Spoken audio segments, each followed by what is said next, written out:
لیکن چونکہ بنو ہاشم سے تھے اور بنو ہاشم آپ کو پتہ ہے متولی تھے کعبہ شریف کے، انہوں نے اپنے آپ کو ابو ذر غفاری کے اوپر گرا لیا کہ تاکہ ان کو کوئی مارے نہ. انہوں نے کہا تمہیں پتہ نہیں ہے قبیلہ یعنی غفاری قبیلے سے تعلق رکھتا ہے تو اس کے قبیلے کے لوگ آ کے یہاں پہ لڑائی کریں گے ہم سے.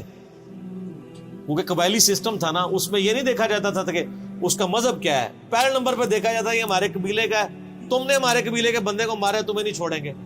اسی وجہ سے آپ دیکھیں نا بنو ہاشم اسلام قبول نہ کرنے کے باوجود نبی علیہ السلام کی پشت میں تو کھڑے رہے نا، اور یہ پہلے بھی ہوتا رہا. قرآن حکیم میں آتا ہے نا کہ شعیب علیہ السلام کی قوم کیا کہتی ہے کہ اے شعیب اگر تیرا قبیلہ تیرے ساتھ نہ ہوتا کب سے تیرا کام کر چکے ہوتے.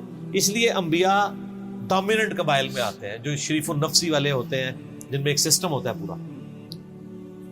تو اور پھر جو ہے نا وہ اگلے دن پھر ابو ذر غفاری نے اس طرح کلمہ پڑھا، پھر ان کی پٹائی ہوئی، پھر حضرت عباس نے ان کو بچایا اور پھر وہاں سے یعنی وہ چلے گئے. یہ پوری حدیث صحیح بخاری میں ہے، اور بلکہ بخاری میں پورا ایک چیپٹر ہے ابو ذر غفاری کے اسلام لانے کا واقعہ. امام بخاری نے ابو ذر غفاری کا پروٹوکول یہ رکھا ہے کہ اسلام کا پورا چیپٹر بنایا ہے ابو ذر غفاری کے اسلام لانے کا واقعہ. باقی یہ درویش صفت آدمی تھی اور دنیا کو 3 طلاقیں دی ہوئی، اور وہ اس لیے کہ انہوں نے نبی علیہ السلام کو بڑا کلوزلی آبزرو کیا تھا. نبی علیہ السلام کی جتنی احادیث دنیا سے زہد اور دنیا پرستی کی مذمت پہ ہے نا، اکثر احادیث کے راوی ابو ذر غفاری. چونکہ انہوں نے نبی علیہ السلام کو بڑا کلوزلی آبزرو کیا تھا تو اس لیے وہ صحابہ کرام پہ جب دنیا کے خزانے کھول دیے گئے، اور بعض اصحاب اور بعض تابعین میں انہوں نے جب دنیا کی محبت میں غلبہ اور عیاشی کا لیول دیکھا تو ان سے وہ برداشت نہیں ہوتا تھا. اور تو نبی علیہ السلام کی صحبت کی ہوئی تھی، خدا بے نیاز ہے. وہ کہتے تھے یہ دیکھو یار ہم لوگ تو فاقے کرتے تھے اور ہمارا پیغمبر ہمیں یہاں تک تعلیمات دیتا تھا کہ اے اللہ محمد اور آل محمد کو بس اتنا ہی رزق دینا کہ روح اور جسم کا رشتہ برقرار رہے. یہ حدیث بخاری و مسلم میں ہے، اور بخاری و مسلم میں حدیث ہے حضرت عمر کو نبی علیہ السلام نے ڈانٹتے ہوئے کہا جب وہ چٹائی کے نشان دیکھے، ان کا یا رسول اللہ رو پڑے کہ کیسر و کسرا تو دنیا کے مزے لوٹ رہے ہیں اور آپ اللہ کے نبی. تو آپ فرمایا کہ تم اس پہ خوش نہیں کہ وہ دنیا کے مزے لوٹیں اور تم آخرت کی سعادت لوٹو. اور لگتا ہے عمر تم پہ دنیا کی حقیقت آج بھی نہیں کھلی.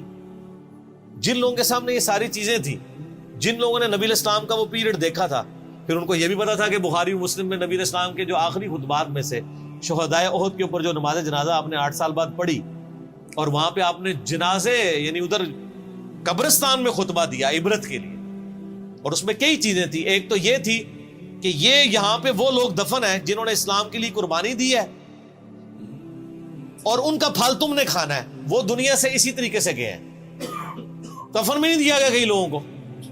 نمبر 2، اسی میدان میں مال غنیمت سمیٹنے کی وجہ سے ایک فتح شکست میں بدل گئی تھی، جبکہ اللہ کے نبی بھی موجود تھے. اللہ نے اس کا بھی لحاظ نہیں کیا اور وہ فتح شکست میں بدل گئی کہ انہوں نے مال غنیمت لپیٹنے میں نبی علیہ السلام کی حکم حدولی کر دی، تو تاکہ بعد میں یہ معاملہ نہ ہو. تو وہاں آپ کا خطبہ بخاری مسلم دونوں میں آپ نے فرمایا کہ، اور حضرت عقبہ ابن عامر کہتے ہیں میں نے آخری دفعہ نبی علیہ السلام کو ممبر پہ اسی دن دیکھا تھا.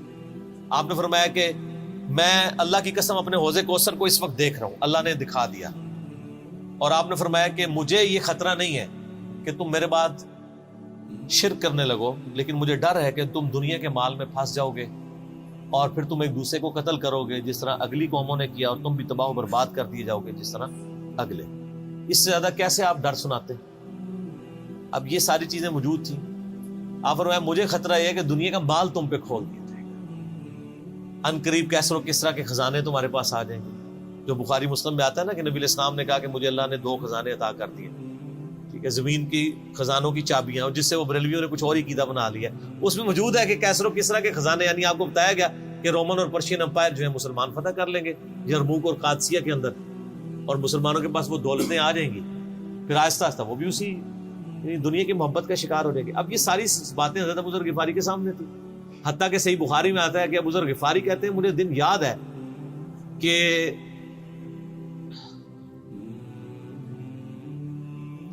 نبی علیہ السلام نے فرمایا کہ ابو ذر وہ احد پہاڑ دیکھ رہے، تو کہتے ہیں میں نے احد پہاڑ کی طرف دیکھا اور میں یہ سوچ رہا تھا کہ ابھی مجھے آپ کسی کام کے سلسلے میں وہاں بھیجیں گے. دن کا وقت تھا، تو میں اپنے ذہن میں یہ اندازہ لگانا شروع کر دیا کہ کوئی کام بتائیں گے تو میں یہ پہنچ کے واپس کتنی دیر میں آؤں گا. لیکن آپ نے یہ بات نہیں کرنی تھی. آپ نے فرمایا کہ اگر یہ سارا پہاڑ جو کئی کلومیٹرز پہ پھیلا ہوا ہے, آج بھی وہ پہاڑ موجود ہے مدینہ شریف میں, مسجد نبوی سے بھی نظر آتا ہے, اور جو شہدائے احد کا قبرستان ہے اس کی بالکل بیک سائڈ پہ کئی کلومیٹرز پہ پھیلا ہوا, اگر یہ سارا سونے کا ہو تو آپ علیہ السلام فرمایا کہ میں سب کا سب اللہ کی راہ میں فوراً شام سے پہلے خیرات کروں, اپنے پاس میں 2 یا 3 دینار ہی رکھوں صرف, یعنی جو ٹوٹل زندگی گزارنے کے سب خیرات کروں. اب مجھے بتائیں, جن لوگوں نے, یہ بزرگ غفاری راوی, جن لوگوں نے یہ حدیثیں حضور سے سنی ہوئی تھی, جب وہ یہ دیکھتے تھے کہ رومن اور پرشین امپائر کے گرنے کے بعد جب مسلمانوں کے پاس خزانے آئے ہیں اور حضرت عثمان کے دور میں لوگوں کے لاکھوں روپے آج کے وظیفے لگ گئے ہیں گھر بیٹھے, وہ بھی انہی عیاشیوں میں پڑ گئے, تو ان کو یہ چیزیں ہضم نہیں ہوتی تھی. تو یہ شام ہجرت کر گئے تھے. نبی علیہ السلام نے پہلے ہی کہا تھا, المستدل الحاکم میں تو ڈیٹیل موجود ہے. آپ کس بت کی شبیہ ہے, اتنا وقت. پھر کبھی اگر سنا کہ تم نے کوئی فتویٰ دیا ہے تو تمہاری زبان کھینچ لوں گا. جاؤ دفع ہو جاؤ. یہاں پہ میں آپ کو ضمن بتا دوں, اکثر لوگ صحابہ کرام کے حالات و واقعات کے بارے میں پوچھتے ہیں, مطلب پوری زندگیاں لگ جائیں تو وہ واقعات بیان کرتا رہے انسان, ختم نہیں ہوتا. اس میں 3 بڑی کتابیں ہیں جو یعنی اہل سنت کے ائمہ نے لکھی ہیں. اس میں جو ٹاپ آف دا لسٹ کتاب ہے وہ ہے اسد الغابہ.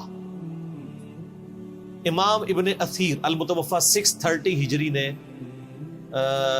8000 صحابہ کے حالات و واقعات جمع کیے ہیں اس کے. یہ اردو میں ترجمہ ہو چکا ہے شرح کے ساتھ. اس کی شرح لکھی ہے الاصابہ, امام ابن حجر